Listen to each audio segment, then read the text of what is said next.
আমাদের ক্রিকেট সংশ্লিষ্ট যারা, তারা আসলে কারোরই ওই কোনো নীতিগত আদর্শ নাই যে আমি ক্রিকেটটা দিয়ে আসলে কি করব?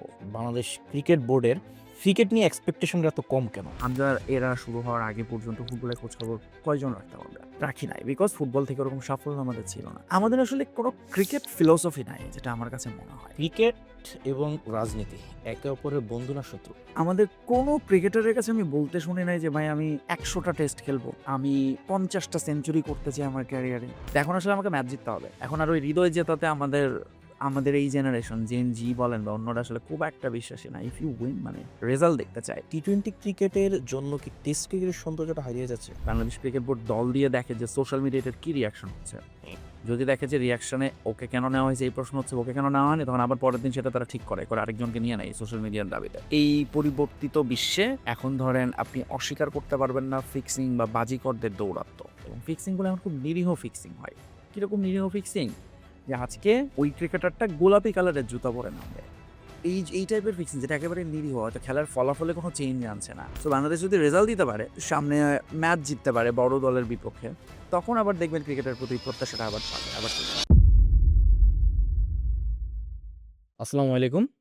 ওয়েলকাম টু ক্যাপ্টেন স্কুলের নতুন পডকাস্ট চ্যাপ্টারে। ক্যাপ্টেন স্কুলের আজকের পডকাস্ট চ্যাপ্টারে আমি আপনাদের সাথে রয়েছি জাহিদ হাসান, এবং আমাদের আজকের অতিথি যিনি রয়েছেন তিনি খুবই সুদর্শন একজন পুরুষ। বাট যদি এই হিসেবে আমরা না দেখি, সে হচ্ছে একজন স্পোর্টস জার্নালিস্ট। তিনি বর্তমানে যমুনা টেলিভিশনে কর্মরত আছেন। আমার আপনার সবার প্রিয় ফয়সাল মোহাম্মদ তিতুমির।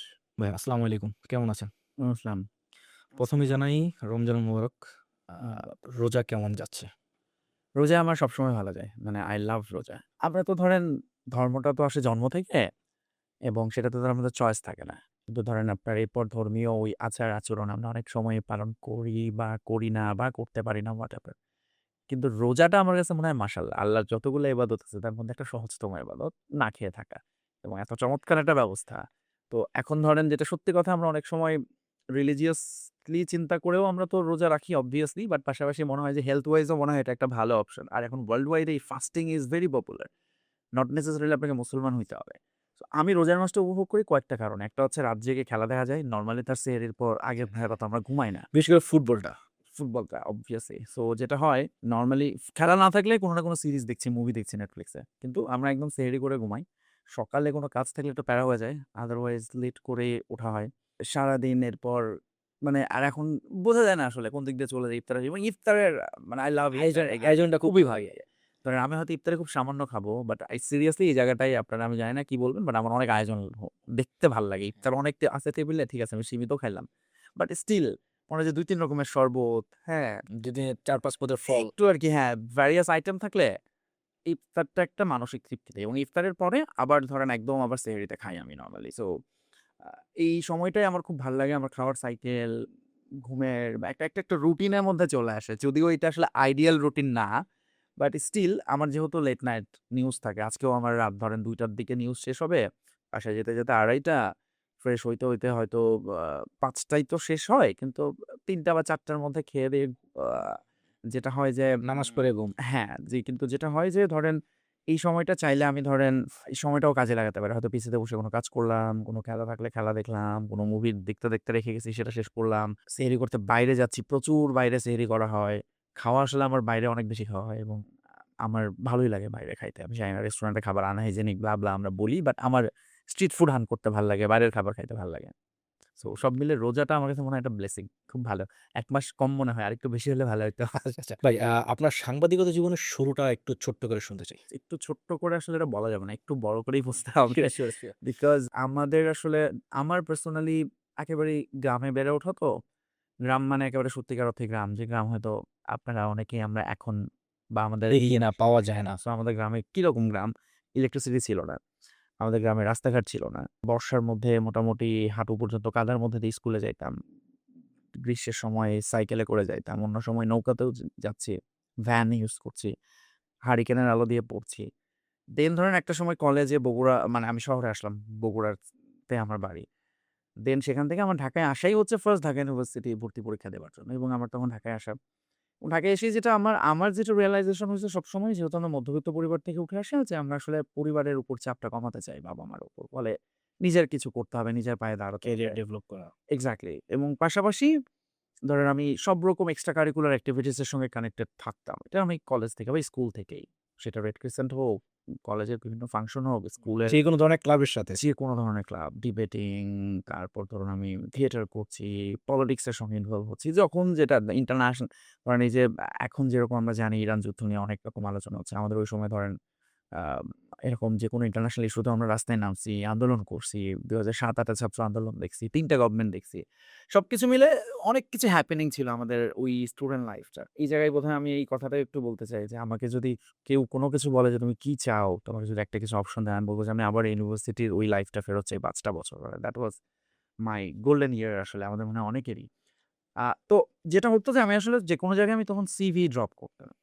ধরেন আমি এরকম অপশন আছে যে আপনি ইন্টারমিডিয়েট বা এইচএসসি পাস তাহলে আপনি এই চাকরির জন্য এপ্লাই করতে পারবেন। সেটা ধরেন হতে পারে একটা সেলস এক্সিকিউটিভ, হতে পারে মার্কেটিং, হতে পারে যেকোনো কিছু। আমি জানিও না কি খালি তখন BD jobs was very popular.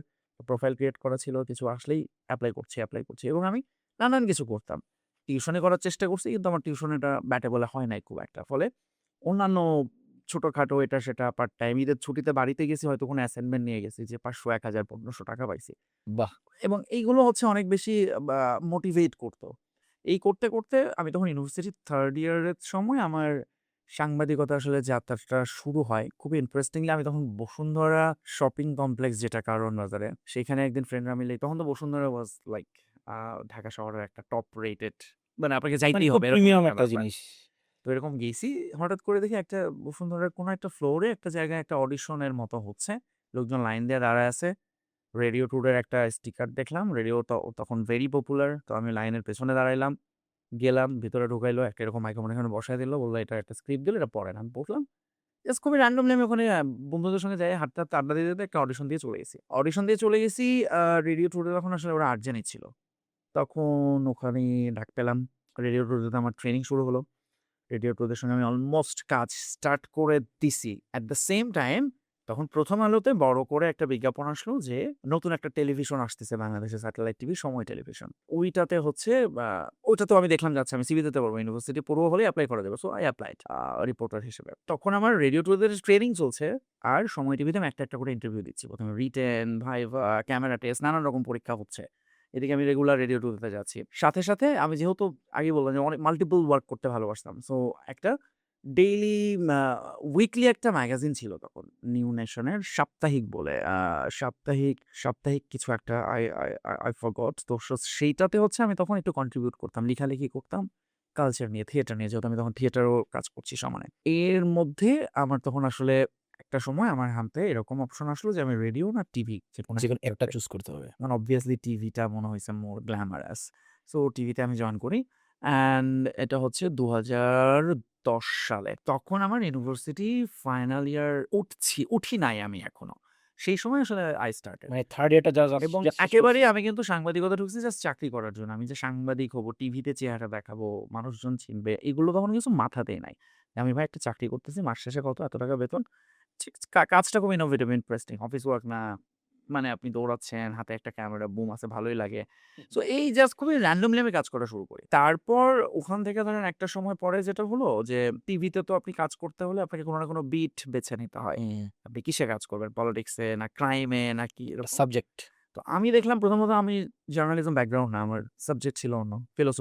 ফিলোসফির student আমি। সো যখন এরকম আসলো তখন আমার মনে হচ্ছে আচ্ছা আমি কি নিতে পারি? তখন মনে হলো আমি নিজে একটু খেলাধুলা করি, স্পোর্টসটা পছন্দ করি। মনে হয়েছে এটা মনে হয় আমি একটু বুঝবো। সো এইটাই করি। সো মানে বললাম যে আমি তাহলে স্পোর্টস এ কাজ করব। এবং ওই সময়টাই ২০১১ বিশ্বকাপ বাংলাদেশে বিরাট বড় আয়োজন। এবং ওই একটা মেগা আয়োজন দিয়ে ধরেন আমার সাংবাদিকতার ফুল ফ্লেজ ক্যারিয়ার শুরু হয়ে যায় এবং I become a sports reporter. তারপর ধরেন একটা সময় স্পোর্টস বা ক্রিকেট করব জন্যে আমি তখন চ্যানেল 9 এ চলে যাই। ওরা নতুন আসে বিপিএল লঞ্চ করে। তখন বিপিএল চ্যানেল 9 এ দেখাবে। সো আই সুইচ সময় টু বিপিএল, চ্যানেল 9। চ্যানেল 9 থেকে যখন দেখলাম যে তারা বিপিএল দেখাতে, দেখাতে একটা সময় তারা খেলাধুলার চ্যানেল আর থাকছে না। মিক্সড চ্যানেল হচ্ছে। তখন আমার মনে হয়েছে না আমি আবার নিউজ চ্যানেলে যাবো। দেন আমি যমুনায় ফেরত আসি আবার। না, যমুনায় জয়েন করি ইনফ্যাক্ট। যমুনায় ফেরত আসছি পরে। যমুনায় জয়েন করি হচ্ছে আমি ২০১৩ তে। সো ২০১০ থেকে ১২ সময় ১২ থেকে ১৩ একটা বছর একটা সিজন আমি আসলে বিপিএল করেছিলাম চ্যানেল 9 এ। তারপর আবার যমুনায় যাই। যমুনাতে আমার একটা লম্বা সময় ছিলাম ২০১৭ পর্যন্ত। ইন দ্য মিনহোয়াইল বিবিসির একটা সার্কুলার হয়। বিবিসিতে এপ্লাই করি। বিবিসির এরকম কয়েক ধাপের পরীক্ষা দিই। দেন বিবিসির সাথে আমার কাজ করা শুরু হয় ২০১৭ থেকে। ২০২৪ সাল পর্যন্ত আমি ফুল টাইম জার্নালিস্ট ছিলাম এবং তখন আর আমি স্পোর্টস রিপোর্টার নাই ২০১৭ থেকে। যদিও আমি স্পোর্টসে কাজ করে যাচ্ছি সমানে, কিন্তু বিবিসিতে যেটা হতো আমাকে সবকিছুই করা লাগতো। Politics, technology, everything. তো ২০২৪ সালে এসে আমার একটু রিয়ালাইজেশন হলো যে আচ্ছা আমি আসলে চাকরি করলাম ১৪ বছর ২০১০ থেকে শুরু করে। সো এখন মনে হয় একটা ব্রেক নিতে ইচ্ছা হলো আমার। আমি আসলে এখন আমি বলতে পারেন আমার ক্যারিয়ার ব্রেক চলছে। আমি বিভিন্ন জিনিসপত্র গত ১-১.৫ বছর এক্সপ্লোর করছি। নানান কিছু করে বেড়াচ্ছি। এটা সেটা চেষ্টা করছি। এই সময়ে হাবিজাবি, টিভিসি, ওভিসি এগুলোও করে দেখছি। বিভিন্ন জায়গায় মানুষজনের সঙ্গে কথা বলছি, ঘুরছি, ফিরছি, অনেক কিছু জানার চেষ্টা করছি, বোঝার চেষ্টা করছি। নিজের মাথায় অনেক প্রজেক্ট ছিল সেগুলো আলসেমি করে যদিও করা হচ্ছে না। But I really want to do those things. কিন্তু এখন এসে যেন মনে হচ্ছে যে আসলে আমি যেহেতু এখন ধরেন ফ্রিল্যান্সার তো আমি আবার যমুনাতে আমি শুধু নিউজ পড়ি এখন। আর স্পোর্টস নিয়ে আমি নিজে এখন যতটুকু পারি টুকটাক কনটেন্ট করি। বাট সেটা আমি খুব সিরিয়াসলি বা রিলিজিয়াসলি করছি না। এই হচ্ছে আমার ওভারঅল সাংবাদিকতার গল্প বলতে পারেন। ভাই আপনি তো যে বললেন যে ১৪ বছর সাংবাদিকতা বা ১৪ বছর যদি আমি স্পেসিফিকলি বলি, ক্রিকেটটাকে খুব কাছ থেকে আপনি দেখেছেন। এনালাইসিস করেছেন, অনেক প্লেয়ারদের সাথে উঠা বসা, বোর্ডের সাথে অনেক কাজ করা। তো বাংলাদেশ ক্রিকেটের মেইন প্রবলেমটা কোথায়? বাংলাদেশ ক্রিকেট বোর্ডের ক্রিকেট নিয়ে এক্সপেকটেশনটা এত কম কেন? ক্রিকেট নিয়ে এক্সপেকটেশন কম বোধহয় গত ৩-৪ বছর বা ৫ বছর। স্পেশালি আমার মনে হয় যে ২০১৯ ওয়ার্ল্ড কাপ থেকে বাংলাদেশের ক্রিকেট নিয়ে আমাদের প্রত্যাশাটা কমতে শুরু করেছে। কারণ আ এই সময়টা থেকে বাংলাদেশ ২০১৯ এর আগ পর্যন্ত বাংলাদেশের ক্রিকেটের একটা পিক টাইম গেছে হচ্ছে 2015 ওয়ার্ল্ড কাপের আগে পরে মিলায়া। ওই সময়টা আমরা ওয়ান ডে তে আমরা ছিলাম একেবারে টপ 6 একটা দলের একটা। এবং আরো ভালো করার সুযোগ ছিল। সামনের দিকে যাচ্ছিলাম। দেন ২০১৯ ওয়ার্ল্ড কাপ আসলো এবং আমাদের আরেকটা আমরা আবার রিয়েলিটির সামনে পড়লাম। যেন আমরা ব্যাকওয়ার্ড করে আবার ২০০১-২ সালে চলে গেছি। যখন বাংলাদেশ মাঝারি মানের একটা দল, টুকটাক মাঝে মধ্যে ভালো খেলে, কখনো, কখনো জেতে। ফলে আমরাও দর্শকরা বা আমরা যারা ক্রিকেটের স্টেক হোল্ডার আমরাও তখন স্বাভাবিকভাবেই প্রত্যাশার পারদ আস্তে, আস্তে কমতে থাকে আমাদের। এবং আপনি যদি দেখেন ২০১৯ থেকে ২০২৬ টি-টোয়েন্টি ওয়ার্ল্ড কাপ। এই ওয়ার্ল্ড কাপগুলোতে সবগুলোতেই বাংলাদেশ খেলেছে। কিন্তু বাংলাদেশের আপনি পারফরম্যান্স যদি খোঁজেন ওই ঘুরে ফিরে আপনাকে ১৫ ওয়ার্ল্ড কাপে যেতে হবে, ১৭ চ্যাম্পিয়ন্স ট্রফিতে যেতে হবে। তার মানে ১৯ এর পর থেকে আমাদের ক্রিকেটে আসলে ওই রেজাল্টটা আসছে। এটা খুব সিম্পল মানে আপনি ফুটবলের উদাহরণটা দিয়ে এটা বোধহয় বোঝাটা সহজ হবে। কেন আমরা ফুটবলে একটা সময় ধরেন হামজার এরা শুরু হওয়ার আগে পর্যন্ত ফুটবলের খোঁজখবর কয়জন রাখতাম আমরা? রাখি নাই। বিকজ ফুটবল থেকে ওরকম সাফল্য আমাদের ছিল না। ক্রিকেটে এই সময় অনেক সাফল্য এসেছে। ফলে আমরা ক্রিকেটের সাফল্য মানে কি? ক্রিকেটে বিশ্বকাপ খেলছি ভাই আমরা। ক্রিকেটে আমরা টেস্ট স্ট্যাটাস পেলাম। বিশ্বমঞ্চে আমরা প্রতিনিধিত্ব করতেছি। সো এবং আমরা ম্যাচ জিতছি। আমরা একটা ভালো মোটামুটি একটা দল হয়ে উঠেছি। হ্যাঁ, আমরা টেস্ট ক্রিকেট বা টি-টোয়েন্টি তে আমরা ভালো করতে পারছিলাম না। বাট ওয়ান ডে তে আমরা মনে হচ্ছিল একটা ফরম্যাটে বাংলাদেশ খুব ভালো করছে। ফলে ওই ক্রিকেটের প্রতি ওই আগ্রহটা তৈরি হয়েছিল, প্রত্যাশা তৈরি হয়েছিল। কিন্তু একটা সময় যখন রেজাল্ট আসছে না এবং আপনি তো আর ভালোবাসাটা তো একপাক্ষিক হয় না। আপনি দিনের পর দিন ভালোবেসে যাচ্ছেন ক্রিকেটকে, দ্যাটস ওকে। কিন্তু আপনি যখন দেখলেন যে না এটার আপনি কোনো হচ্ছে না, আপনার গার্লফ্রেন্ড আপনার দিকে তাকাচ্ছেই না আপনাকে। মানে মানে ওয়ান একটা সাইডেড সময় মানে লাভ। ও গিভ আপ। একটা সময় আপনি গিভ আপ এবং এখন ধরেন এটা যে আবার চেঞ্জ হবে না তা না। এটা একটা ফেজ যাচ্ছে। অবভিয়াসলি বাংলাদেশ আবার ক্রিকেট খেলা শুরু করছে। টি-টোয়েন্টি ওয়ার্ল্ড কাপ তো খেলল না বা খেলা হলো না আমাদের। আ সো শুরু করছে। এই সামনে আরো অনেক ইভেন্টস আছে। বড় যেকোনো মঞ্চে দেখবেন যে আমরা আসলে কি হয়, আমাদের আগে ধরেন আমরা ২০১২ এশিয়া কাপের আপনার নিশ্চয়ই মনে আছে কান্নাকাটির কথা। হ্যাঁ। তো সবাই কাঁদছি আমরা সারা বাংলাদেশ। সো ইন্ডিয়ার সাথে আগে সেই ম্যাচ আমরা এই ৫-৭ হৃদয় এর ম্যাচ। জিতলেও আমরা খুশি হয়ে যাইতাম। আচ্ছা উই প্লেইড ওয়েল। এখন আসলে আমাকে ম্যাচ জিততে হবে। এখন আর ওই হৃদয় জেতাতে আমাদের এই জেনারেশন জেন জি বলেন বা অন্যরা আসলে খুব একটা বিশ্বাসী না। ইফ ইউ উইন মানে রেজাল্ট দেখতে চায়। সো বাংলাদেশ যদি রেজাল্ট দিতে পারে, সামনে ম্যাচ জিততে পারে বড় দলের বিপক্ষে, তখন আবার দেখবেন ক্রিকেটের প্রতি প্রত্যাশাটা আবার বাড়বে, আবার তৈরি হবে। আপনার আরেকটা যেটা প্রশ্ন সমস্যাটা কি? এটার উত্তর আসলে আমি কিভাবে দিব? এটা মনে হয় আমরা সবাই জানি। ক্রিকেটের অনেক কিছু ঠিকঠাক নাই। আমাদের ক্রিকেটে আমরা জানি এই নাই। পলিটিক্স, ক্রিকেটে ঠিকঠাক খেলা হচ্ছে না। ক্রিকেট সেন্ট্রালাইজেশন হচ্ছে না। বাট এইগুলো হচ্ছে খুবই কাগুজে কথাবার্তা এবং খুব সিরিয়াস কথাবার্তা। কিন্তু আমার কাছে মনে হয় মোটা দাগে আমাদের আসলে কোনো ক্রিকেট ফিলোসফি নাই যেটা আমার কাছে মনে হয়। যে আসলে আমি আমি যদি ধরেন আপনি এই কাজটা করছেন। আপনি কেন করছেন? আমার মনে হয় যে আপনার একটা ক্লিয়ার আইডিয়া আছে। আমরা এর আগে অফ এয়ারে অনেক আলাপ করছিলাম। আমি কি করছি আমি সেটা জানি বা আমি কি করতে চাই। আমাদের ক্রিকেট সংশ্লিষ্ট যারা তারা আসলে কারোরই ওই কোনো নীতিগত আদর্শ নাই যে আমি ক্রিকেটটা দিয়ে আসলে কি করব। না হলে এই কথাটা আমাদের বলতে বা শুনতে হতো না যে আমাদের ক্রিকেটাররা আসলে ক্রিকেট খেলে যে তারা ৫০ টার মতো ইন্টারন্যাশনাল ম্যাচ খেলবে, একটা ফ্ল্যাট, একটা গাড়ি, একটা বিয়ে। কিছু ফেক, কিছু এইটুকুই ফ্যান তাদের বেস। গোল। আমাদের কোনো ক্রিকেটারের কাছে আমি বলতে শুনি নাই যে ভাই আমি ১০০ টা টেস্ট খেলবো। আমি ৫০ টা সেঞ্চুরি করতে চাই আমার ক্যারিয়ারে। আমি এই বছর এতগুলো রান করবো। হ্যাঁ, এটা এনামূলক বিজয় একবার বলছিল। বললে ঘরোয়া ক্রিকেটে সে রান হ্যাঁ, করছে। সো এই জিনিসটা হচ্ছে আপনার মেইন আ মানে আমার কাছে মনে হয়েছে বাধা। আমাদের সবচেয়ে বড় দায়ভারটা নিতে হবে ক্রিকেটারদের। তাদের আসলে ধরুন আমার মনে হয় Mushfiqur Rahim is last of this generation. যিনি আসলে একটা ফিলোসফি নিয়ে খেলেছেন 100 ক্রিকেটটা। টেস্ট।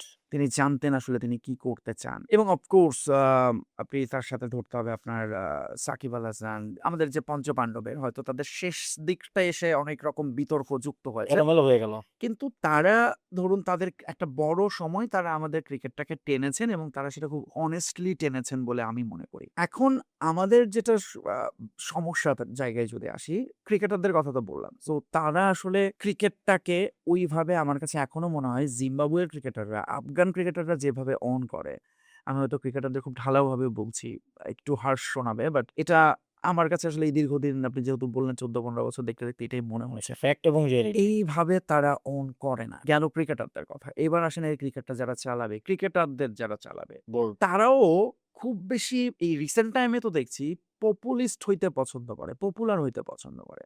এখন আপনি যদি আপনার কাজ বাদ দিয়ে আপনি মনে করেন আপনি কথা বলবেন সোশ্যাল মিডিয়ায়, আপনাকে নিয়ে আলোচনা হবে, ভাইরাল হবে, আপনি এইগুলো খুবই স্যাড।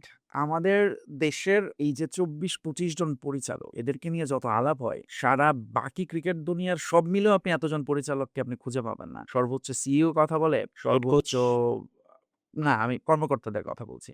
টিম যারা ক্রিকেটটা চালায়, সেখানে সিইওই হচ্ছে সবকিছু বলে, কথা বলে এবং তাদের একটা মিডিয়া ডিপার্টমেন্ট আছে। আমাদের দেশে আমরা সবাই কথা বলি, কাজের কাজ কেউ করেনি এবং একে অন্যের উপর দোষ চাপাতে খুব পছন্দ করি। যে এটা তো আমরা করিনি, এটা আগের জন করে গেছে। ও বলছে এটা তো আমাদের আগের জন করে গেছে। ভাই আপনি এখন দায়িত্বে, আপনার কাজ এটা সমাধান করা। আপনি এটা সমাধান করেন এবং সেটা আপনি অনেস্ট থেকে করেন। আপনার একটা আপনি যদি এটাকে মনে করেন যে এটা আসলে আপনাকে এক ধরনের আমরা জোর করে দায়িত্ব দিয়েছি বা চাপিয়ে দিয়েছি বা আপনি এটা পেয়ে ধন্য করেছেন ক্রিকেট বোর্ডকে, এরকম ভাবার কোনো কারণ নাই। এটা আপনার দায়িত্বটা আপনি নিশ্চয়ই পেয়েছেন। আপনি দায়িত্বটা আপনার কাজ হচ্ছে দায়িত্বটা ঠিকঠাক পালন করা। আপনি যখন সেটা করেন না তখন আসলে ভুগতে হয় ক্রিকেটকে তো বটেই, যেটা আসলে আমাদের এই যে এই প্রশ্নগুলো উঠে অপ্রিয় যে ক্রিকেটের সমস্যাটা কোথায়। সো এটা গেল হচ্ছে ধরেন ক্রিকেট যারা চালাচ্ছে তারা।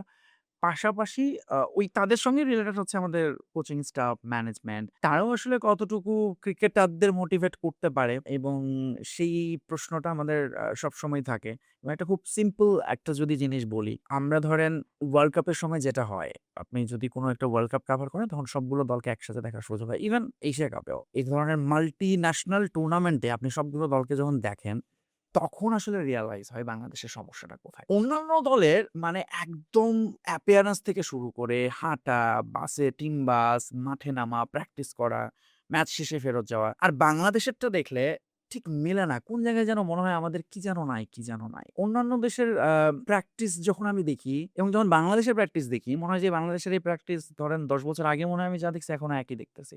এখনো আমাদের ঘুরে, ঘুরে ধরেন সেই খুব ছোটখাটো ২-১ টা এক্সাম্পল নিয়েই কথা বলতে হয়। আদারওয়াইজ খুব ইনোভেটিভ কিছু আমাদের এখানে আমরা দেখি না। বাট ক্রিকেটটা যেভাবে আগায় যাচ্ছে, আমরা কেন এখনো টি-20 তে ৩০০ রানের কথা, ২৫০ রানের কথা চিন্তা করতে পারি না। ২০০ রানের কথাই চিন্তা করতে পারি না। আমরা কেন ওয়ানডেতে ৩৫০ রানের কথা চিন্তা করতে পারি না? বিকজ অন্যরা সময়ের সাথে ইভলভ হচ্ছে, নিজেদেরকে চেঞ্জ করছে। বাংলাদেশ ক্রিকেটে সেটা করা হচ্ছে না, করা হয় না কখনো। ফলে একটা স্পষ্ট পার্থক্য অন্যদের সাথে আমাদের সবসময় থেকে যাচ্ছে। এখন এইটা সমাধান কি, ওভারকাম কি সেটাও আসলে এই দায়িত্বশীলরা জানেন। তারা কতটুকু আন্তরিকভাবে এটা করবেন সেইটা হচ্ছে ওই যে আমরা এখন আর প্রত্যাশা করি না। তো সেই জায়গাটায় আসলে এখন আমাদের প্রত্যাশাটাও অনেক কমে গেছে। আপনি বললেন চ্যানেল 9 এ আপনার ফার্স্ট বিপিএল কভার করে ২০১১ তে। তো সেই বিপিএল আর এবং ২০১২ তে। হ্যাঁ, ২০১২ তে এবং লাস্ট বিপিএল ১২ বছর অলমোস্ট ১২ বছর পর বিপিএল এ অকশন হলো। এই জিনিসটা কতটা এনজয় করলেন এবং কতটা পরিবর্তন বা কতটা ম্যাচুরিটি দেখলেন এই ব্যাপারটার মধ্যে? দে কোনো ম্যাচিউরড হইছে কি আপনার কাছে মনে হয়? মানে ১২ বছর হলে একটা শিশু এই সময়টা তার টিনেজ, সে টিনেজ এর কাছাকাছি, হ্যাঁ। তার এখন ধরেন অনেক কিছু ম্যাচুরিটি আসার কথা। কিন্তু ধরেন ওই বাচ্চাটার যখন স্পেশাল চাইল্ড হয়, তখন কিন্তু তার অনেক কিছু হতে আরো টাইম লাগে। সে হয়তো ঠিকঠাক মতো সবকিছু তার ম্যাচুরিটি আসে না। তো বাংলাদেশ প্রিমিয়ার লিগ বিপিএলটা হচ্ছে আমাদের এরকম স্পেশাল চাইল্ড বলা যায়। যেটা আসলে একই জায়গায় রয়ে গেছে। বয়স বেড়েছে বটে, কিন্তু অ্যাকচুয়ালি সে ম্যাচিউরড হয়নি। এবং এটার কেন হয়নি এটার ১০০ টার কথা বলা যায়। এখনো একই রকম বিপিএল নিয়ে প্রবলেম। বিপিএল এ ফিক্সিং এর ইস্যু চলে আসে। বিপিএল এ সবচেয়ে লজ্জাজনক ব্যাপার হচ্ছে দেনা পাওনা নিয়ে আমরা এখনো একটা জায়গায় আসতে পারি নাই। বিপিএল এ এখন ভালো ক্রিকেটাররা আসতে চায় না। ইভেন কমেন্টেটররা আসতে চায় না। বিপিএল এর প্রোডাকশন নিয়ে কথা হয়। সো এগুলো আসলে এখন সাধারণ দর্শকরাও না এত তারা স্মার্ট। তারাও জানে। এখন আমরা মনে করি যে আচ্ছা আমরা সব জানি এগুলো সব বলতেছি তাহলে ক্রিকেট বোর্ড কি এগুলো জানে না? ক্রিকেট বোর্ডও জানে। কিন্তু তারা দেখতেছে এভাবে তো চলছে এবং আমি তো আছি হয়তো ১ বছর, ২ বছর, ৩ বছর, ৫ বছর। ভাই আমারটা আমি করি এবং এটা না আমাদের বাংলাদেশের সবার মেক্সিমাম ইভেন যারা দেশ চালায় তারাও আমার কাছে মনে হচ্ছে দিনের পর দিন এইভাবে চিন্তা করেছে। ৫ বছর করে চিন্তা করেছে। আদারওয়াইজ ধরেন আমরা এখনো বলি যে ব্রিটিশরা আমাদের ২০০ বছর শাসন করে গেছে। কিন্তু ব্রিটিশরা ওই সময় আরো আগামী ২০০ বছরের চিন্তা করে গেছিল। যারা যেকোনো কাজ করে গেছে ওইভাবে চিন্তা করেই কাজ করে গেছে। আমরা হচ্ছে খুবই সীমিত সময়ের জন্য সবকিছু চিন্তা করি। ফলে বিপিএলটা যে জায়গাটায় ছিল সে জায়গাটা থাকেনি। আস্তে, আস্তে নিচে পড়েছে। কারণ বাকিরা এসে সেটাকে আর ক্যারি করতে পারেনি বা করেনি। দেখে যাচ্ছে এটা আমার কি লাভ? তো আমি যখন আমার নিজের লাভ ক্ষতি নিয়ে চিন্তা করব তখন আসলে সামষ্টিক লাভটা পিছনে পড়ে যায় এবং ফলে বিপিএল এর খুব বেশি উন্নতি তো হয় নাই বরং অবনতি হয়েছে আমাদের দিন দিয়ে এবং এটা খুবই পীড়াদায়ক, খুবই পীড়াদায়ক যে বিপিএলটা ভাই একটা দেশ ১৭ কোটির মানুষ আমরা বলি ১৮ কোটির মানুষ এবং এই দেশের ক্রিকেটকে যদি আপনি একটা প্রোডাক্ট হিসেবে চিন্তা করেন, এই প্রোডাক্ট আপনি সেল করতে না পারাটা আপনার মার্কেটিং এর বিশাল ব্যর্থতা। আপনার চাকরিই থাকা উচিত না। আপনি যদি বলেন যে আমাদের ক্রিকেট এখানে খাচ্ছে না বা আমরা বেচতে পারতেছি না। আপনি ক্রিকেট দিয়ে যদি ব্যবসা করতে না পারেন, বাংলাদেশে কোনো খেলা দিয়ে আপনি ব্যবসা করতে পারবেন না। সেইটা করতে আসলে আমরা ব্যর্থ হচ্ছি। নাইলে এই বিপিএল এর এই ফ্র্যাঞ্চাইজি পাওয়া যায় না, দল পাওয়া যায় না। বাংলাদেশ ক্রিকেট বোর্ডের ধরুন বিভিন্ন সময়ে বিভিন্ন লোকজন এসেছে কাজ করেছে। কিন্তু ওই বিপিএলটা আসলেই দেখবেন যে খুব তাড়াহুড়ো করে শেষ হয়ে যায়। কমিটি করে ৭ দিন আগে এটা হচ্ছে, ১ দিন আগে এটা হচ্ছে, টুর্নামেন্ট শেষ হওয়ার আগের দিন ট্রফি আসতিছে এবং এইটা বছরের পর বছর হচ্ছে। আপনি যদি বিপিএল নিয়ে এখন থেকে চিন্তা করেন যে আমি ২০২৭ সালে বিপিএল এটলিস্ট ১ বছরের একটা টাইমলাইন নিলেও আপনি কিছু সুন্দর আয়োজনও হয়। আমরা বেটার কিছু দেখতে পারবো। কিন্তু সেইটা আমাদের এখানে নাই, হয় না। বিপিএল নিয়ে যেহেতু কথা বলতেছিলাম সেটা হচ্ছে বিপিএল এ আপনি বললেন যে ফিক্সিং যে ঘটনাটা। তো ফিক্সিং এর জন্য আমাদের অনেক তারকা বা নামকরা অনেক পরিচিত মুখ বাদ পড়লো অকশন থেকে বিপিএল খেলতে পারল না। বাট তারপরে দেখলাম যে সেটা নিয়ে কমিটি হলো, সেটা নিয়ে অনেক যাচাই-বাছাই বাট অ্যাকচুয়ালি এখন পর্যন্ত কোনো সঠিক তথ্য প্রমাণ বা কোনো প্রেস কনফারেন্স আমরা কিছু দেখিনি বা সামনে আনিনি যে প্রুফ এটা যে হ্যাঁ, তারা এই কাজটা করেছে। এই ক্ষেত্রে বিপিএল এর বিসিবির কতটা পেশাদারিত্ব এইটা মনে হয় পেশাদারিত্ব ভালোই। কারণ হচ্ছে যে তারা তো রিপোর্টটা প্রকাশ করেনি এবং এটা আসলে যখন প্রকাশ করবে তারা নিজেরাই জানিয়েছে যেটা আসলে এখন ইনভেস্টিগেশন চলমান। ফলে এইটার যেহেতু এখনো রিপোর্টটা পাবলিক করা হয় নাই, ফলে কোনো রকম শাস্তির কথাও বলা হয়নি। শুধুমাত্র ওই সুপারিশের ভিত্তিতে ওই সময় কয়েকজন ক্রিকেটারকে অকশনে রাখা হয়নি। আদারওয়াইজ বিপিএল এর যে বলা হয় যে ৯০০ পৃষ্ঠার একটা তদন্ত মানে রিপোর্ট হয়েছে, প্রতিবেদন দিয়েছে কমিটি। সেইটা আসলে এখনো স্টিল নাও টেবিলেই আছে। যাচাই-বাছাই আরো নানান পর্যালোচনা চলছে। এটা যখন পাবলিক করা হবে আমার মনে হয় যে বিসিবির জন্য এটা একটা বড় চ্যালেঞ্জ আসলে। বিসিবির জন্য বড় চ্যালেঞ্জ যে তারা কি করবে এখন? কি করবে বলতে তারা কি আসলে অতটা স্ট্রংলি, বোল্ডলি ডিসিশন নিতে পারবে? কারণ এটা কেঁচো করতে গিয়ে সাপ বের হয়ে যাওয়ার কথা আমরা শুনছি। অনেক সারপ্রাইজ আমাদের জন্য অপেক্ষা করছে। অনেক নাম এবং সেটা শুধুমাত্র ক্রিকেটার না। আমরা এটা বারবারই বোর্ড থেকেই বলা হয়েছে। অনেকেই আছেন। এবং সেইটা কি তারা আসলে বোল্ডলি হ্যান্ডেল করতে পারবে? এই গাটসটা কি বাংলাদেশ ক্রিকেট বোর্ড দেখাতে পারবে? আমার কাছে মনে হয় না। আর বাংলাদেশ ক্রিকেট বোর্ড অনেক বেশি প্রফেশনাল এর চেয়ে আমি বলব emotional. Emotional in a sense Bangladesh cricket board দল দিয়ে দেখে যে সোশ্যাল মিডিয়ায় এটার কি রিঅ্যাকশন হচ্ছে। যদি দেখে যে রিঅ্যাকশনে ওকে কেন নেওয়া হয়েছে এই প্রশ্ন হচ্ছে, ওকে কেন নেওয়া হয়নি? তখন আবার পরের দিন সেটা তারা ঠিক করে আরেকজনকে নিয়ে নেয় সোশ্যাল মিডিয়ার দাবিতে। এইরকম মানসিকতা হলে আসলে আপনি এই ধরনের সিরিয়াস ইস্যুতে খুব বেশি কিছু আশা না করাই ভালো। WBPL নিয়ে আপনি কতটুকু আশাবাদী? একদমই না। আপনি কি আশাবাদী? কেউ কি আশাবাদী যারা দেখছে এটা শুনছে? আমার মনে হয় নো ওয়ান। এই খেলা দেখতে যাবে মাঠে দর্শক? মনে হয় না। হ্যাঁ, ক্রিকেটারদের একটা লাভ হবে, তারা কিছু পয়সা পাবে, কিছু আলোচনা হবে, কথাবার্তা হবে। বাট আল্টিমেটলি কাজের কাজ হবে না। আপনি উইমেন বিপিএল করছেন, আপনার উইমেন লিগ আছে। তারপর উইমেন লিগ হয় রেগুলার। কয়টা ডিস্ট্রিক্টে খেলা হয় মেয়েদের? একটা মেয়ে যদি সাতক্ষীরার একটা মেয়ে ক্রিকেটার হইতে চাইলে সে কিভাবে আসতে পারবে? আজকে ফুটবল মেয়েরা এশিয়া কাপ খেলছে কেন? কারণ আমাদের ফুটবলে ওই সিস্টেমটা আমরা করতে পেরেছি। মেয়েদেরকে এনে ওইভাবে রেখে প্র্যাকটিস করিয়ে এবং এই চলমান বাছাই প্রক্রিয়া রেখে আমরা মেয়েদের ফুটবলটা নিয়ে এখন বাংলাদেশের ছেলেদের চেয়ে মেয়েদের ফুটবল অনেক বেশি বেটার রেজাল্ট আনছে। এখন যদি ধরেন মেয়েদের এই ক্যাম্পটা না থাকতো, মেয়েদের যদি এই রেগুলার ফুটবলটা না থাকতো, তাহলে আসলে আমরা এই সাফল্য পেতাম কিনা সেটা নিয়ে বরং প্রশ্ন বা সন্দেহ থাকে। Same goes with cricket. ক্রিকেটে ধরেন আপনি একটা WBPL করে দিলেন এবং অবভিয়াসলি এই বিপিএলও অসংখ্য আপনার চ্যালেঞ্জ থাকবে। ফ্র্যাঞ্চাইজি, ক্রিকেটারদের বেতন, টাকা-পয়সা, স্পন্সর এবং এই পরিবর্তিত বিশ্বে এখন ধরেন আপনি অস্বীকার করতে পারবেন না ফিক্সিং বা বাজিকরদের দৌরাত্ম্য এবং ফিক্সিংগুলো এখন খুব নিরীহ ফিক্সিং হয়। কিরকম নিরীহ ফিক্সিং? যে আজকে ওই ক্রিকেটারটা গোলাপি কালারের জুতা পরে নামবে। এই টাইপের ফিক্সিং যেটা একেবারে নিরীহ। হয়তো খেলার ফলাফলে কোনো চেঞ্জ আনছে না। কিন্তু এইটা দিয়ে আপনি কয়েক মিলিয়ন ডলার আপনি একটা লেনদেন ট্রান্সেকশন হচ্ছে। এরকম লোকের অভাব নাই যারা এটা করছে। ওভারের শেষ বলটা ওয়াইড হবে। এগেইন এটা খুব বেশি ফলাফল ম্যাচে প্রভাব ফেলছে না এবং একটা বল ওয়াইড হতেই পারে। বাট সেটা নিয়েও এরকম মিলিয়ন, মিলিয়ন ডলার ট্রান্সেকশন হচ্ছে এবং এইটা আসলে এটা এত ভয়ংকর একটা জাল, এইটা হচ্ছে আরেকটা চ্যালেঞ্জ। এগেইন এই আলোচনাগুলোও থাকবে। এটা আসলে পুরো ক্রিকেটের জন্যই, বাট আমি যেহেতু শুধুমাত্র WBPL এ বলছি যেটা আরেকটা চ্যালেঞ্জ হবে। কারণ আপনি দেখেন BPL এ এন্টি করাপশন ইউনিট, তারপর এই নানান কিছু করেও আপনি অনেক সময় আপনি সামলাতে পারেন না, থামাতে পারেন না। আরো আলোচনা, সমালোচনা, বিতর্ক হচ্ছে। মেয়েদের BPL এর ক্ষেত্রে এই জিনিসগুলো সবচেয়ে বড় চ্যালেঞ্জ। তার চেয়ে বড় কথা হচ্ছে এই ধরনের টুর্নামেন্ট করে না আসলে কোনো লোক দেখানো টুর্নামেন্ট করে কোনো লাভ নাই। এটাতে আল্টিমেটলি ক্রিকেটের কোনো লাভই হবে না। আপনি যদি মেয়েদের আপনি T20 লিগ করেন, BPL ঠিক আছে। কিন্তু BPL এর ধরেন আপনি যদি শুরুতে ওই বাংলাদেশে যখন ছেলেদের BPL টা শুরু হয়েছিল সেটা যেরকম একটা স্ট্যান্ডার্ড রেখে শুরু হয়েছিল, ওরকম জায়গা থেকে যদি আপনি শুরু না করেন, তাহলে তো এই প্রথমবারেই আপনি যদি একেবারে মানে আউট হয়ে যান, মাঠে নামার করে আগে, যাওয়ার মতো। তাহলে আসলে এইটার কোনো মানে হয় না। এবং আমার কাছে তো মনে হচ্ছে WBPL সেদিকেই যাচ্ছে। সেরকম একটা কিছু হবে। কোনরকম একটা কিছু টুর্নামেন্ট হবে নাম কাও ওয়াস্তে। ক্রিকেটারদের এই দেনা পাওনা নিয়ে অনেক ইস্যু থাকবে। ট্রফি থাকবে না। এই আপনার ফ্র্যাঞ্চাইজি পাওয়া যাবে না, স্পন্সর পাওয়া যাবে না। মাঠ আপনি একটা ভেন্যুতে খেলা করবেন। ভাই আপনি এইসব করেন। আপনি এগেইন আমি বলব যে মেয়েদের আপনি ঘরোয়া লিগ করেন, মেয়েদের T20 লিগ করেন, মেয়েদের টেস্ট লঙ্গর ভার্সন খেলান। পাশাপাশি আপনি মাঠগুলো রেডি করেন। ছেলেদের ভেন্যুটা বাড়ান। খেলাটা একটু ঢাকার বাইরে নিয়ে যান। মেয়েদের খেলাও আপনি আস্তে, আস্তে এরকম একটু ভেন্যু বাড়ান, মাঠ বাড়ান। এই ফ্যাসিলিটিস গুলো না দিলে আসলে শুধুমাত্র মানে ওইটা থেকে কিন্তু তখন লাভ হয়। কিরকম? আপনার যখন কোনো ওয়ার্ল্ড কাপ হয় বা যেকোনো অলিম্পিক হয় একটা দেশের, দেখবেন ইনফ্রাস্ট্রাকচারে সবচেয়ে বড় পরিবর্তন আসে। বাংলাদেশে আমার মনে আছে ২০১১ বিশ্বকাপের কথা বললাম তো? এই যে আমরা যে কালশিয়া রোড দিয়ে আসি এখন আপনার ওখানে, এটা কিন্তু ওই সময়টাই করা হয়েছিল, হ্যাঁ।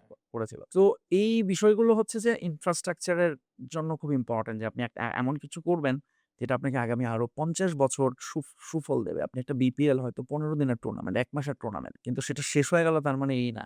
আপনাকে এমন কিছু করতে হবে যেটা আপনাকে লঙ্গার প্লে দেবে। ধরেন এই যে আমরা যখন ভিডিও করি কোন খেলার ম্যাচ নিয়ে লেটস সে T20 ফাইনাল। এই ম্যাচটার নিয়ে আপনি কোন ভিডিও করলে, কনটেন্ট করলে সেটার রান টাইম থাকে 24 আওয়ার্স, 48 আওয়ার্স মেক্সিমাম। কিন্তু আপনি এমন কিছু কনটেন্ট আছে আমার চ্যানেলে, যেমন ধরেন মুস্তাফিজের একটা ইন্টারভিউ আছে। সেটা ধরেন যে প্রত্যেকবার মুস্তাফিজকে নিয়ে কথা হলে মানুষ ওই ভিডিওটা দেখে। এইটা বললাম এই কারণে, সো আপনি যদি মেয়েদের BPL টা করেন সেখান থেকে আপনি আউটকামটা কি প্রপার সেইটা আসলে আমাদের আসলে একটু বোধহয় বোর্ডেরও বোঝা উচিত। ওই জিনিসটা ক্লিয়ার থাকা উচিত যে আমরা এখান থেকে এই করতে চাই, এই মেয়েদের তুলে আনতে চাই, ডিস্ট্রিক্ট লেভেল থেকে মেয়েদের আনতে চাই, ক্যাম্প করতে চাই একটা, আসো তোমরা দেখি আমরা কিছু প্রতিভা দেখি নতুন। এইগুলা না হলে আসলে শুধুমাত্র ওই একটা BPL করার জন্য করা মেয়েদের কোনো মানে নাই। এখন যাবো আমরা ওডিআই রাউন্ডে। তা ওডিআই রাউন্ডের ১ম প্রশ্ন হচ্ছে, টি-টোয়েন্টি ক্রিকেটের জন্য কি টেস্ট ক্রিকেটের সৌন্দর্যটা হারিয়ে যাচ্ছে? না, আমার মনে হয় না। না, টেস্ট ক্রিকেটের জায়গায় আছে। আর এই আলাপটা আসলে এখন আরো আমার মনে হয় ১০ বছর ধরেই চলছে। বিশেষ করে যখন T20 এই প্রতি বছরই পারলে আইসিসি একটা করে ওয়ার্ল্ড কাপ দেওয়া শুরু করল। তখন আসলে আইসিসিটা টেস্টটাকে আরেকটু ইন্টারেস্টিং করার জন্য কিন্তু আইসিসি টেস্ট চ্যাম্পিয়নশিপও চালু করেছে। এবং আমরা এখন টেস্টেই বরং আপনি মনে করে দেখেন, আপনি T20 তে কয়টা মনে রাখার মতো ম্যাচ পাবেন। কিন্তু টেস্টে আপনি অনেকগুলো মনে রাখার মতো ম্যাচ আছে। বাংলাদেশেরই ম্যাচ আছে।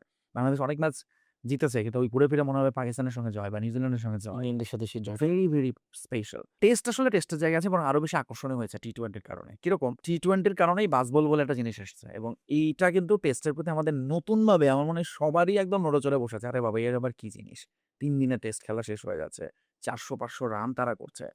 সো টেস্ট এখন মোর ইন্টারেস্টিং এবং T20 হচ্ছে আমাদের এখন ক্রিকেটটাকে গ্লোবালাইজ করার একটা অপশন হিসেবে নিয়েছে আইসিসি। আপনি দেখেন বাকি সব ৮ দল, ৯ দল, ১০ দল নিয়ে হচ্ছে। কিন্তু T20 টা ২০ দলের করার চেষ্টা করছে আইসিসি। ১ম বার করল, সামনে অলিম্পিকে ঢুকছে। সো আমার মনে হয় খুব প্যারালালই চলছে। সবই তো ক্রিকেট। ক্রীড়া সাংবাদিকদের ক্ষেত্রে স্বাধীনতা কতটুকু? অনেক মানে বেশি। জিনিসটা আমি একটু জাস্ট যদি একটু এক্সপ্লেইন করে বলি, সেটা হচ্ছে অনেক সময় দেখা যায় যে আপনার অনেক কিছু ভিতরের জিনিস চাইলেও আপনি নিউজ করতে পারেন না। লাস্টে যে একটা ঘটনা দেখলাম, ফারুক আহমেদ এবং নাজমুল স্যার বিসিবি পরিচালক, তাদের একটা ছবি ভাইরাল হলো এবং সেটা নিয়ে সেই সাংবাদিক, সেই ফটোগ্রাফারের শোকজ লেটার পাঠানো হলো। তো এই যে ব্যাপারগুলা, এই ব্যাপারটা মানে কতটুকু স্বাধীনতা কাজ করে এবং কতটুক না, না, ক্রীড়া সাংবাদিকদের অনেক স্বাধীনতা। মানে আপনি এটলিস্ট ধরেন একজন ক্রাইম এর রিপোর্টারকে বা একজন পলিটিক্স জার্নালিজম আমরা যেরকম দেখি, সেখানেই বরং অনেক বেশি প্রেশার। এই এটা করা যাবে না, অমুক এটা বলছে এটা দেয়া যাবে না। ফোন আসতেছে এটা কেন হলো? ক্রিকেটের বা স্পোর্টস এর ক্ষেত্রে এটা অনেক বেশি কম। আমাদের ওই স্বাধীনতাটা আছে কাজ করার। আমি তো মনে করি তাই আমাদের সময়ে। আর আপনি যেটা বললেন যে উদাহরণগুলো দিলেন যে শোকজ করেছে এই ছবি দেওয়ার জন্য, তাতে লাভ কি হয়েছে? ছবি দেওয়া কি থেমেছে? বা ওই এটাতে আল্টিমেটলি সমালোচনার মুখে পড়েছে কিন্তু বাংলাদেশ ক্রিকেট বোর্ড নিজেই, এবং আমার মনে হয় ক্রিকেট বোর্ডও এটা রিয়ালাইজ করতে পেরেছে। যে আসলে এইভাবে আপনি সাংবাদিকদের যে আপনি এটা করা যাবে না, ওটা করা যাবে না, এরকম বিধিনিষেধের মধ্যে আনলে বরং আপনার নিজেরই ঝামেলা। বরং সারা দুনিয়া যা করছে আপনিও তাই করেন। আপনি একটা নিয়ম নীতি করে দেন, রেস্ট্রিকশন করে দেন, অ্যাক্রিডিটেশন থেকে শুরু করে স্টেডিয়াম এন্ট্রি, এক্সিটের এগুলোর একদম প্রপার আপনি চাইলে আপনি গিয়ে লর্ডসে ঢুকে পড়তে পারবেন না। সেটার যেরকম একজন জার্নালিস্টের ক্রাইটেরিয়া, আইসিসি যা করছে, এসএসসি যা করছে, বিসিবিরও সেই পথে হাঁটা উচিত। এখানে আসলে কাউকে শত্রু ভাবারও কোনো কারণ নাই, এবং এই রিয়ালিটিটা অ্যাকসেপ্ট করতে হবে যে এখন আসলে মিডিয়া শুধুমাত্র ওই টেলিভিশন বা প্রিন্ট বা পত্রিকা নাই। এখন নিউ মিডিয়া চলে আসছে, কনটেন্ট ক্রিয়েটর চলে আসছে, বিভিন্ন ওয়েবসাইট যাচ্ছে, প্ল্যাটফর্ম তৈরি হয়েছে, ইন্ডিভিজুয়াল ফ্রিল্যান্সাররা যাচ্ছেন। সো এতে সবার জন্য ইন্ডিভিজুয়াল পলিসি থাকতে হবে বাংলাদেশ ক্রিকেট বোর্ডে। যেটা এতদিন ছিল না, এখন তারা হুট করে এই ওরে আসতে দিও না, ওরে আটকাও, দরজা বন্ধ, এগুলো করাতে তো আল্টিমেটলি আরো জিনিসটা ওয়ার্স্ট হচ্ছে। ফলে তাদের উচিত বরং ওই পলিসিটা দ্রুত বের করে সবার মানে মিডিয়ার জন্য সেটা ওপেন করে দেয়া। কিছুদিন আগে মানে এই নতুন সরকার আসার আগে বিসিবি যেটা সিদ্ধান্ত হলো যে ক্রীড়া সাংবাদিকদের মানে চাইলেই ঢুকতে পারবো না, মানে এন্ট্রি যে ব্যাপারটা ছিল, এবং আমাদের প্রতিমন্ত্রী আসার পর, আমিনুল স্যার আসার পর সেই জিনিসটা আবার উইথড্র করে ফেলল। এই জিনিসটা আপনি পক্ষে বিপক্ষে মতামত কি থাকবে? প্রথমত আসলে স্টেডিয়াম তো কখনোই ওরকম ওপেন ছিল না। হ্যাঁ, আপনি সাংবাদিকতার কার্ড থাকলে আপনি সেখানে অ্যাক্সেসটা পাইতেন, ঢুকতে পারতেন। কারণ কি? কারণ আপনার হচ্ছে কোনো না কোনো ইভেন্ট থাকছে, কাজ থাকছে, এবং ওখানে একটা মিডিয়া সেন্টার আছে যেটা আসলে মিডিয়ার জন্য। আপনি সেটার ব্যবহার করার জন্য হলেও আপনি ঢুকছেন। ওটার ফ্যাসিলিটিস নিয়ে আমাদের কাজ করতে হয় ইন্টারনেটে। এবং কিন্তু ওটার মানে কিন্তু এই না যে আপনি চাইলে আপনার আত্মীয়স্বজন, বন্ধু-বান্ধব নিয়ে আপনি স্টেডিয়ামে ঢুকে যেতে পারবেন। সেটা কখনোই আপনি পারতেন না। এইটা হচ্ছে প্রথমত। দ্বিতীয়ত হচ্ছে বিসিবির টাইমিংটা ওয়াজ ভেরি ব্যাড। মানে ওই সময় ধরেন একের পর এক বিসিবির পরিচালকদের নানান ইস্যু সামনে আসছে, নানান বিতর্কে টালমাটাল। এই সময় কিছু রিপোর্ট নিয়ে আলোচনা হচ্ছে, তার মধ্যে তারা এই নিয়ম নীতিটা প্রকাশ করল। সেইটা যেরকম বিসিবির একটা ভুল ছিল, তারা এটাকে আসলে অফকোর্স এটা করার অনেকগুলো ওয়ে ছিল। ঠিক একইভাবে আমি মনে করি যে নতুন ক্রীড়া প্রতিমন্ত্রী যিনি হলেন আমিনুল হক, আমাদের খুবই শ্রদ্ধেয় কাছের বড় ভাই। আ আপনার এলাকার নাকি? না, না, না। তিনি মিরপুরের আছে এনিওয়ে। তিনি হচ্ছে যে এটা করেছেন obviously সাংবাদিকদের একটা ক্ষোভ ছিল, এবং তিনি তখন সেই ক্ষোভটা প্রশমিত করেছেন, এবং অবশ্যই তিনি এখানে হায়ার অথরিটি বাংলাদেশ ক্রিকেট বোর্ডকে তিনি একটা নির্দেশনা দিতে পারেন। কিন্তু সেটাও বোধহয় ওই পদ্ধতিতে না দিলেও তিনি পারতেন। তিনি হয়তো শুনতেন, আচ্ছা ঠিক আছে এটা আমি দেখছি, আমি দায়িত্ব নিয়ে এটা চিঠি ইস্যু করতে পারতেন, বা অন্যভাবে মিডিয়ার সামনে এটা বলাতে জিনিসটা হচ্ছে যে একে তো হচ্ছে একটু নেগেটিভ ভাবে চলে গেছে। নেগেটিভ ভাবে, মানে কি এটাকে মনে হয়েছে যে যেন তিনি তার একটা ক্ষমতার ব্যবহার করলেন কিনা সেই প্রশ্নটা উঠেছে। বাট তিনি যেটার পরে ব্যাখ্যা দিয়েছেন যে তাদের আসলে রাষ্ট্রীয়ভাবেই সিদ্ধান্ত গণমাধ্যমকে স্বাধীন রাখার, এবং সেটারই একটা পদক্ষেপ তিনি নিয়েছেন। So অবশ্যই তিনি এটা প্রশংসা পাবার যোগ্য। কিন্তু একই সাথে বিসিবিতে আমি যেটা বললাম যে সাংবাদিকদের আসলে একটা প্রপার রুলস অ্যান্ড রেগুলেশন থাকা তো উচিত অবশ্যই। আপনি কিছুক্ষণ আগে মুস্তাফিজের যে একটা ইন্টারভিউ নিয়েছিলেন মাঠে, সেই ব্যাপার নিয়ে কথা বলুন। তো সেটার সাথে রিলেটেড প্রশ্ন, ৯ বছর আগের মুস্তাফিজের যে ইন্টারভিউটা নিয়েছিলেন, এখনকার যে মুস্তাফিজ বিশ্ব তারকা, তার জন্য কলকাতা থেকে বাদ দেওয়া, তার জন্য ওয়ার্ল্ড কাপ উইথড্র করা, বাংলাদেশের আত্মসম্মানে লাগা, এই যে ব্যাপারটা এবং তার যে দিন, দিন যে ম্যাচুরিটি লেভেল বাড়া। তো এই ব্যাপারটা কতটা প্রাউড ফিল মনে করেন অ্যাজ এ স্পোর্টস জার্নালিস্ট? এটা আসলে মোস্তাফিজ বা XYZ যেকোনো হলেই আমাদের জন্য খুব প্রাউড ফিল এর ব্যাপার। মোস্তাফিজেরটা আলাদা করে কেন? ধরেন মোস্তাফিজ হচ্ছে আমাদের যখন পঞ্চপান্ডবের শেষ হয়ে যাচ্ছে, তখন তাকে বলা হতো ষষ্ঠ পান্ডব। আমার মনে আছে আমি হচ্ছে বাংলাদেশের কোচ, যিনি আসলে ২০১৯ ওয়ার্ল্ড কাপে পরে তাকে চলে যেতে হয় রোডস। তার একটা ইন্টারভিউ করেছিলেন ওয়ার্ল্ড কাপের আগে। এবং তাকে তখন আমি পঞ্চপান্ডব নিয়ে কোনো একটা ইস্যুতে প্রশ্ন করতে গেলে তিনি আমাকে থামিয়ে দিয়ে বলেছিলেন যে, "Why 5? Why not 6? Why not including Mustafiz?" তখন আমার কাছে মনে হচ্ছিল ওয়েল তার মানে হচ্ছে মোস্তাফিজ, এবং মোস্তাফিজের সাথে আপনি দেখেন লিটন, তাসকিন এদের কথা আমরা বলছি। কিন্তু কেউই আসলে কনসিস্টেন্সি ইস মানে ভেরি ইম্পোর্টেন্ট যেটা মোস্তাফিজের আছে। বাকিরা আসলে ওই কনসিস্টেন্সি দেখাতে পারেননি। আবার ওই ৫ জন পেরেছিলেন একটা সময়ে। সো মোস্তাফিজের এই জিনিসটা খুবই প্রাউড লাগে। একটা হচ্ছে যে তিনি অবভিয়াসলি ওই কনসিস্টেন্সি দিয়ে তিনি একটা জায়গায় নিজেকে নিয়ে গেছেন। এবং ম্যাচুরিটির কথা যদি বলেন, তার বোলিং এর ক্ষেত্রে অবভিয়াসলি তাকে অনেক রকম চেঞ্জ এর মধ্য দিয়ে যেতে হয়েছে।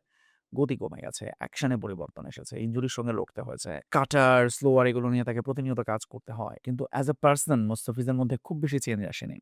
সে ধরেন তখনও তাকে আমার কথা বলাতে যেরকম কষ্ট হতো, এখনো আমার তাকে কথা বলাতে গেলে একই রকম কষ্ট হয়। এবং মুস্তাফিজ কোনো কিছু নিয়ে আসলে বোদার না। এটাই বোধহয় তার যেটা আমরা সাকিব আল হাসানের মধ্যে দেখতাম। সাকিব আল হাসান বুঝে শুনেই বোলার হইতেন না, মোস্তাফিজ না বুঝেই তিনি আসলে কোনো কিছু গায়ে মানে মাখতেন না। কোনো হেডেক নেই। না, তিনি তার কাজটা করেন, পারফরম্যান্স করেন এবং এইটা আমার মনে হয় যে মুস্তাফিজের জন্য একদিক দিয়ে ভালো হয়েছে, আমাদের জন্য ভালো হয়েছে যে তিনি আসলে এত কিছু নিয়ে ভাবেন না, ভাবার দরকার হয় না। তিনি এত বেশি কথাও বলতে এই চান জন্য না। তার পারফরম্যান্স হয়তোবা ওই প্রেশারটা পড়ে না। এবং এই কারণে তিনি তার পারফরম্যান্সে মনোযোগ দিতে পারেন। যেটা সত্যি কথা। ধরেন আপনি যদি সোশ্যাল মিডিয়ায় ফলো করেন কারেন্ট ক্রিকেটারদের, দেখবেন যে একেকজনের অনেক রকম এক্টিভিটিস, পোস্ট থাকে। সেখানে মুস্তাফিজেরটা ফলো করেন, নাথিং। ইয়া আপনি ২০১১ সালে বিএসপিতে স্পোর্টস জার্নালিস্ট অ্যাওয়ার্ড ইন্টারভিউতে রানার আপ হয়েছিলেন। এই ব্যাপারটা আরো পরে মনে হয় ২০১১ থেকে? না ২০২১ ২০২১ এ রাইট। না আমি চ্যাম্পিয়নও হয়েছি, রানার আপও হয়েছে।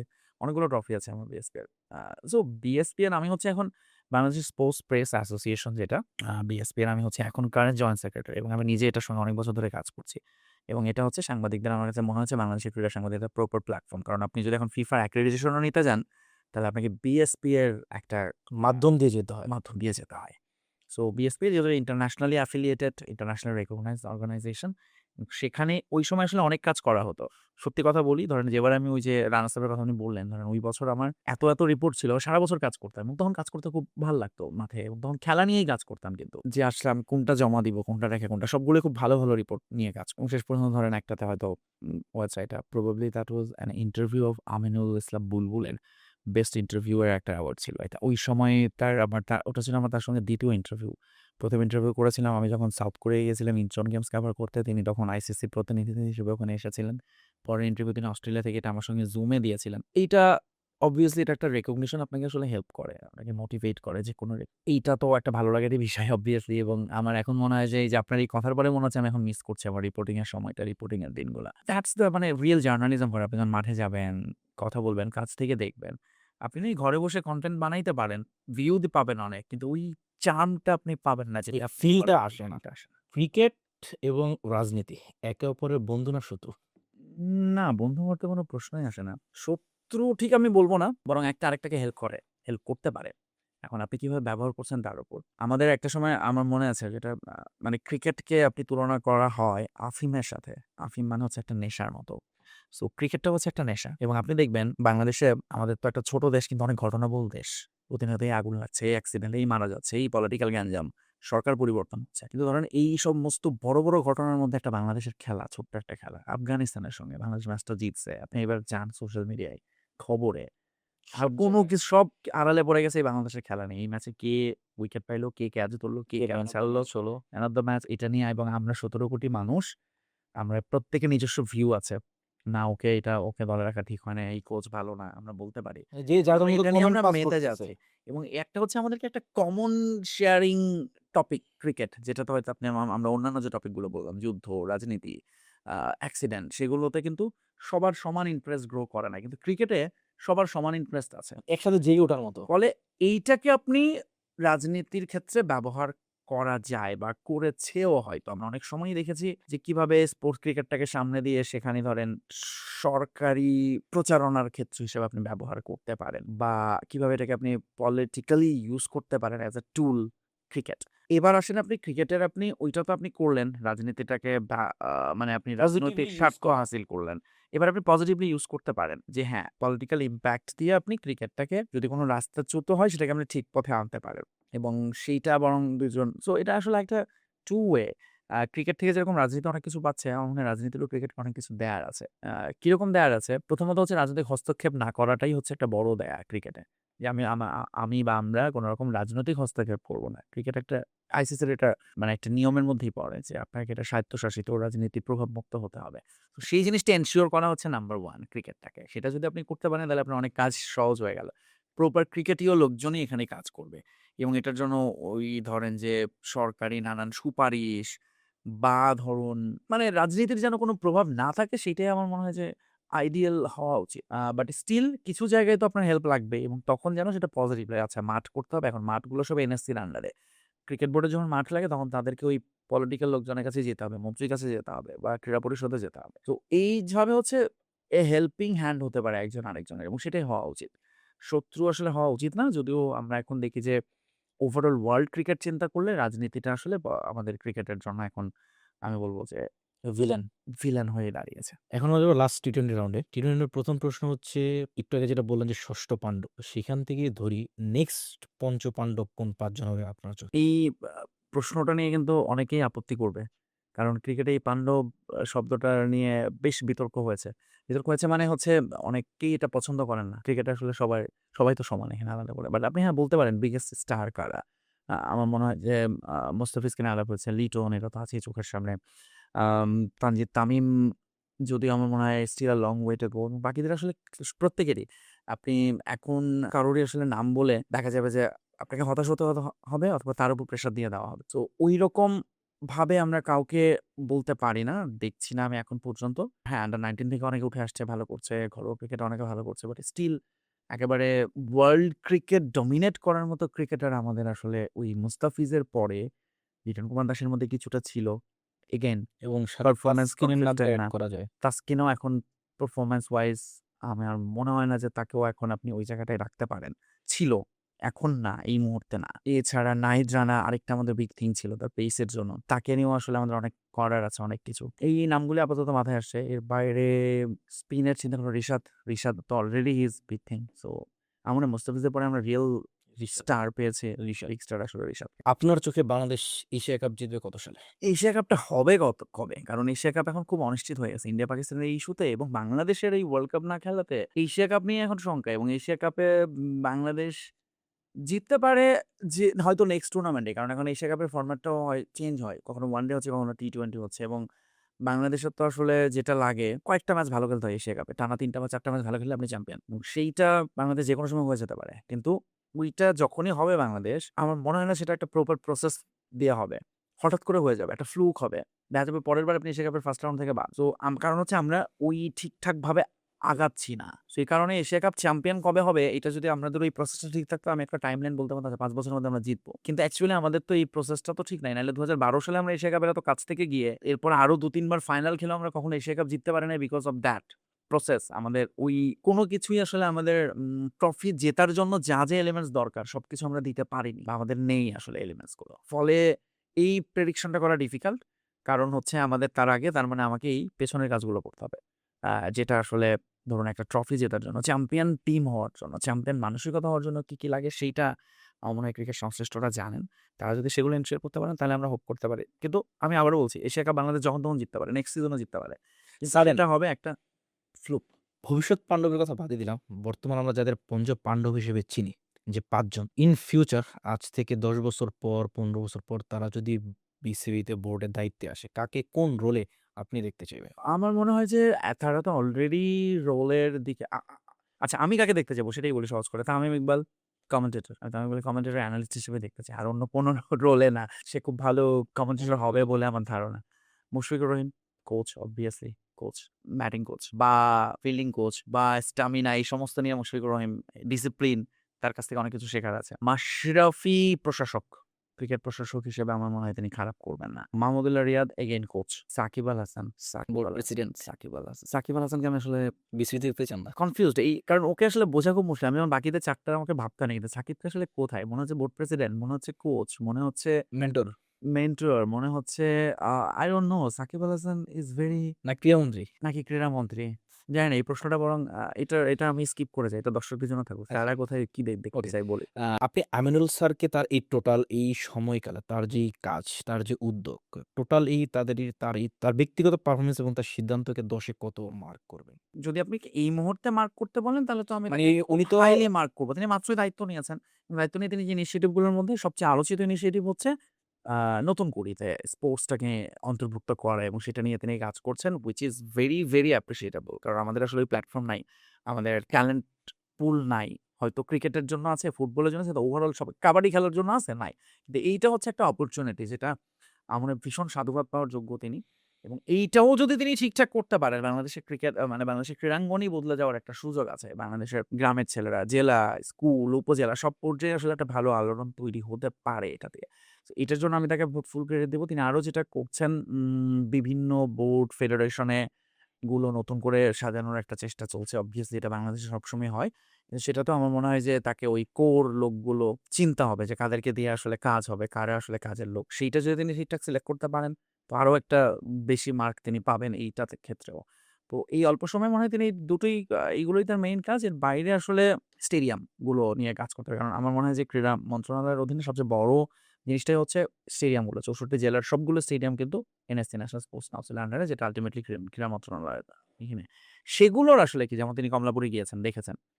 তিনি যেহেতু ফুটবলার হিসেবে অবভিয়াসলি কমলাপুরের অনেক অব্যবস্থাপনা আছে, সেটা তিনি হয়তো যদি না ওভারকাম করতে পারেন, আরেকটা তার মুকুটে পালক যুক্ত হবে আমি বলব। So overall this are the things, এবং এখন পর্যন্ত তো he is doing very good, এবং আমি তো তাকে হাইয়েস্ট মার্কই দেব obviously. How to drink and how to eat foreign chocolates. আচ্ছা, আপনি আমার একটা কনটেন্টের কথা বলছেন। এইটা আসলে খুবই হয় না? অনেক সময় একটা ট্রেন্ড চলে কিছু।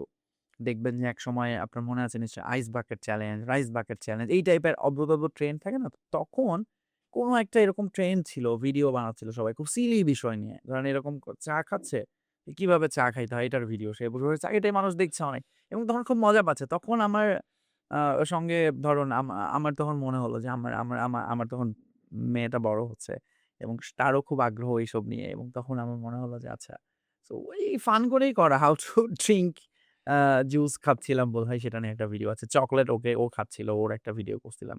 যে আচ্ছা এটা কিভাবে হয়? আ এটা আসলে কোনো একটা ট্রেন্ড থেকেই করা হয়েছিল, নাথিং। আমাদের বিসিবির প্রেসিডেন্ট বর্তমানে যিনি আছেন বুলবুল স্যার। হুম। তাকে আপনি ১০ এ কত মার্ক করবেন? আমিনুল ইসলাম বুলবুলকে বিসিবি প্রেসিডেন্ট হিসেবে ওহ গড! Very tough question. শেষে এসে এত কঠিন প্রশ্ন। বাট আমি না একটু বলি। কারণ হচ্ছে যে তিনি আসলে প্রেসিডেন্ট হিসেবে অ্যাজ আ পারসন বুলবুল ভাইকে যদি আপনি আমাকে প্রশ্নটা করতেন, ক্রিকেট সংশ্লিষ্ট হিসেবে আমি তাকে ১০ এ হয়তো ১০ দিতাম। হি রিয়ালি লাভস ক্রিকেট, এবং তার ক্রিকেটে অনেক কিছু করার আছে। কিন্তু যখন তিনি একটা বোর্ডের প্রেসিডেন্ট, একটা দেশের ক্রিকেটটা চালাতে গেছেন, এবং তিনি যে আসলে আইসিসিতে যেভাবে কাজ করে এসেছেন, বিসিবিতে এসে তিনি আসলে অনেক কিছু ফেস করেছেন অল্প সময়ের মধ্যে। অনেক চ্যালেঞ্জেস এর মধ্য দিয়ে তাকে যেতে হয়েছে। অসহযোগিতা পেয়েছেন অনেক। কাজটা, এবং আপনি যদি এই টেবিলে বসে ঠিকঠাক চেয়ারে বসে কাজ করতে না পারেন, পেছন থেকে আশেপাশের লোকজন যদি ডিস্টার্ব করতে থাকে, তখন আসলে তাকে ওই মার্কিংটা করলে না ফেয়ার মার্ক হয় না। সো আমি আসলে বুলবুল ভাইকে ফেয়ার মার্কিং করতে চাই না। আমি শুধু এটুকুই বলব যে হ্যাঁ, তিনি করতে চেয়েছেন অনেক কিছু, বাট তিনি মোটা দাগে ব্যর্থ হয়েছেন অনেক জায়গায়। সেই জায়গাগুলো কি তিনি উতরাতে পারতেন? প্রবাবলি পারতেন। কিন্তু বাংলাদেশের প্রেক্ষাপটে আসলে বলা যত সহজ বাইরে থেকে, আমার মনে হয় ভেতর থেকে সেটা ওই বসে করে দেখানোটা ইজ ভেরি টাফ। সো বুলবুল ভাইকে আসলে এখন মার্কিং করলে সেটা খুবই আনফেয়ার হবে। বাট আমি শুধু এটুকুই বলব যে তিনি চেষ্টা করেছেন। বাট তার আরো চেষ্টা করা উচিত।